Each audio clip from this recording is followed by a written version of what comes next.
archaeological sensations usually stem from a very ordinary occurrence. In 1852, when farmer Peter Reuter came across the pieces of a mosaic as he was digging a pit, he little realized that he had made a major discovery. His curiosity aroused, Reuter slowly began to remove more earth and could scarcely believe his eyes. He had uncovered a picture made up of countless tesserae. Reuter was stunned. News of his incredible find spread like wildfire. A tiny hamlet on the river Moselle became the center of attention.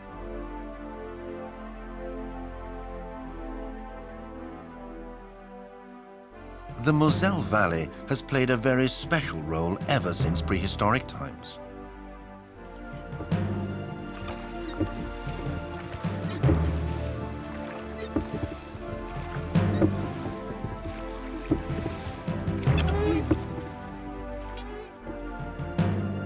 Its fertile soil, mild climate, and delightful scenery attracted people to settle here many centuries ago.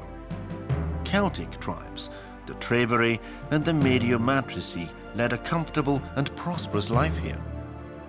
Then the Romans came. Merchants and craftsmen, architects and artists, administrative officials and farmers flocked to the newly conquered province to seek their fortune.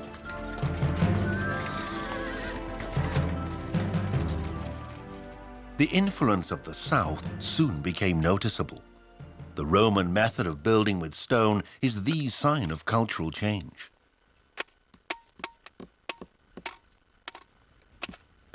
The Romans erected opulent buildings, colonnades, cultivated gardens, ornate pools, and red-tiled roofs brought Mediterranean flair to the cool north. By the 2nd century AD at the latest, the landscape was dominated by splendid estates, like this reconstruction near Borg. And who resided at Nennig? This is a question that still puzzles scientists even today. Nennig was more than a manor. Extraordinary excavation finds prove this was the site of a huge palace. In the 19th century, archaeologists dug here for more than 20 years without ever really ascertaining the huge dimensions of this complex. Many questions remain unanswered, and excavation and research work still continues today. Inside the protective structure, erected in 1874, Nennig offers one of the most impressive examples of Roman mosaic art north of the Alps. Yet nothing remains of the former park and garden landscape, the flower beds and shady pergolas, the artificial terraces and grottos, the pools and waterworks. Modern buildings now stand on large parts of the site, or nature has taken over. But this reconstruction attempt gives an idea of the true dimensions and importance of the ancient Roman complex. At one time, there stood a huge gateway several hundred meters in front of the actual villa, which provided access to an extensive courtyard area.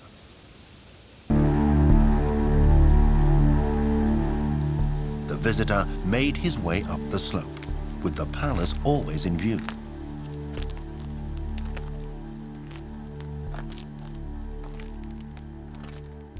Lining the courtyard area were numerous outbuildings. In addition to the more modest accommodation for the servants, we can assume that there were also workshops and various storehouses. Archaeologists have even proved the existence of comfortable small villas, which were probably reserved for guests and the family of the estate manager. As delightful as this residence might look to the modern-day observer, to Roman eyes, only the actual main building was a true display of magnificence. In this cultivated setting, the occupants and their guests celebrated sumptuous feasts, enjoyed the beauty of the surroundings, and sought relaxation. Extending between two massive projections was the impressive two-story columned facade. This was once the residence of people of high rank, personalities who shaped the history of the region. One highly unusual building is still a puzzle to this day. The huge hall is almost 9 meters wide and 250 meters long. Archaeologists have discovered richly decorated outer walls in several places.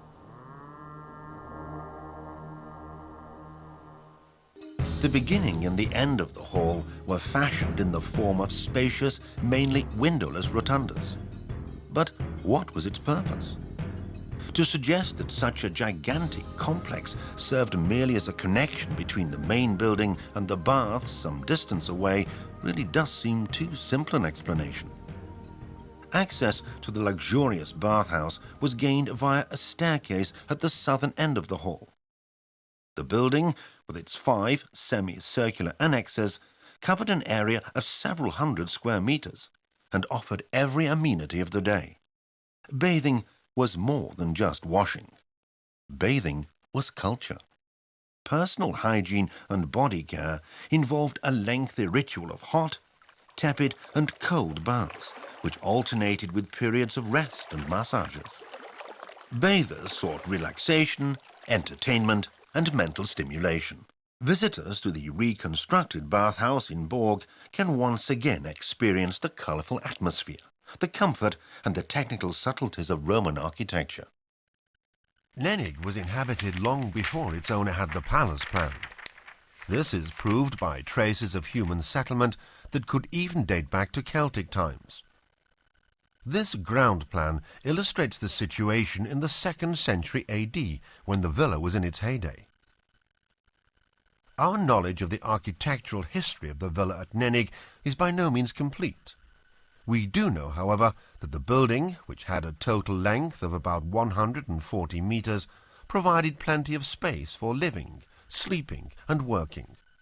We can even determine the original function of many of its rooms.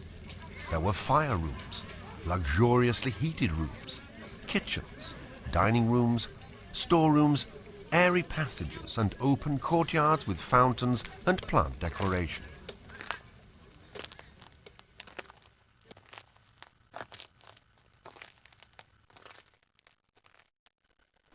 In the middle of the villa's central tract, there was the large reception hall with the magnificent mosaic. Guests could hear the splashing sound of the fountain while they were still in the anteroom. The visitor's gaze sweeps across the hall and is captured by lavish wall paintings in powerful colors: golden yellow, green, red and black, through to the sky blue of the ceiling.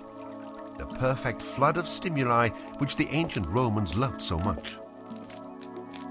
But in order to really enjoy the splendor, guests ascended a further flight of stairs to the surrounding gallery. Thus, they found themselves in a similar situation to the visitor of today, looking down on the masterpiece from above. Only now does it become clear why the full-figure medallions are all facing outwards. 3 million colored tesserae on an area of 160 square meters create an initially confusing picture of botanical and geometric ornamentation, with sections in which humans and animals are portrayed. You need time to grasp and savor a work like this. So let us take a little time and look first at the picture of 2 musicians. One is blowing a horn, while the other is playing a hydraulic organ. With its pipes and pressure regulators, foot and hand pumps, air pressure chest and water chamber, the hydraulic organ was a highly complex instrument. The peaceful impression of the scene, however, is deceptive. What we in fact see is the musical prologue to one of the spectacles of antiquity: bloody games in which men and animals fought to the death. This was a festive day for the masses. Morals mattered not, and thrills were everything. The organizers were figures of high rank: emperors, public officials, and influential private citizens. The games began with the entry of the gladiators. Then, the blaring sound of a tuba indicated that the real contests were about to commence. In this scene, the combatants, protected only by their shields, are fighting each other with cudgels and whips. Their battle dress, overalls with knee breeches, seems surprisingly modern. Ordinary people had to be kept happy with bread and games. Blood and games would be more appropriate. The atmosphere in the arena was electric. There is no doubt that people in antiquity too were driven by a shameless desire for sensation. They took delight in the victory of the strong over the weak, enjoyed the sight of a wild tiger, and found it amusing to watch a donkey in its death throes. Sometimes the scenes took place in clever reconstructions of landscapes. Spectacles staged in the major centers at which thousands of animals were killed, as well as human beings, cost a fortune.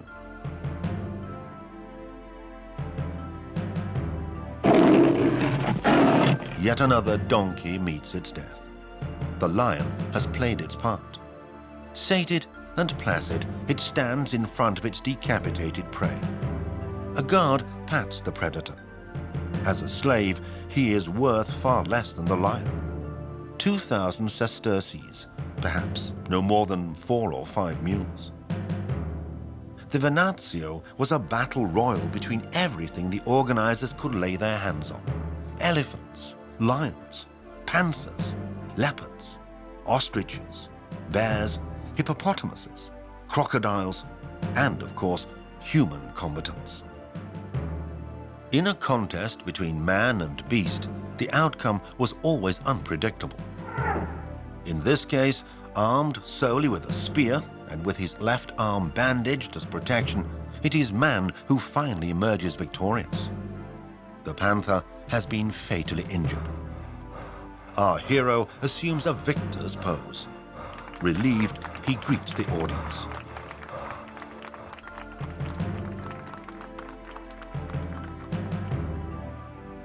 Bear baiting was a highly popular form of entertainment. So popular, in fact, that in some parts of the empire, bears almost became extinct. Here, the animal is driven through the arena by 3 combatants. But with their pitiful whips, they merely succeed in enraging the beast. One of the men is already on the ground, while the other 2 are desperately thrashing away at the bear. The day's events culminated in the gladiatorial contests, the classic battle of man against man. But mass fights were also staged. There were various types of gladiator: secutor, provocator, scissor, pulsator, and retiarius. It depended on the equipment used. In defeat, a combatant could beg for mercy. The gesture that meant life or death, the thumb upraised or turned down, is well known. Professional gladiators learned their trade in special schools. With death a constant companion, life was hard and often inhuman. And is that perhaps the key to the mysterious hall? The building is too large and designed far too opulently to be a pump room. And the sandy floor makes it seem far more like a room for physical training. So, was this really the site of a school for gladiators, as has recently been suggested? As profane as the Roman circus games seem to us, they had their roots in the rituals of the dead. To the Roman mind, the concepts of genesis and decline, joie de vivre and suffering were closely intertwined. People lived with death and their deceased loved ones, banishing them neither from their sight nor their thoughts. The course of the year was accompanied by festivals in commemoration of the dead, and tombs were built that were as bombastic as monuments. Sepulchres, visible from a long way off, were designed to underline a person's wealth and social status even in death. Located on the outskirts of Nennig is the Malknop, a huge burial mound measuring 44.5 meters across. It's said that in the early 19th century, a glass urn and a sword were found here. Renewed research, carried out in the 1980s, cleared up some important details.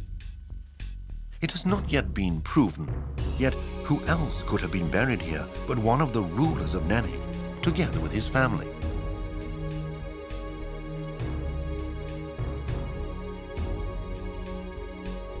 After the Romans came the Merovingians. They used the area covered by the slowly decaying palace. Later, a village grew up on the extensive field of ruins, which has by no means revealed all of its secrets.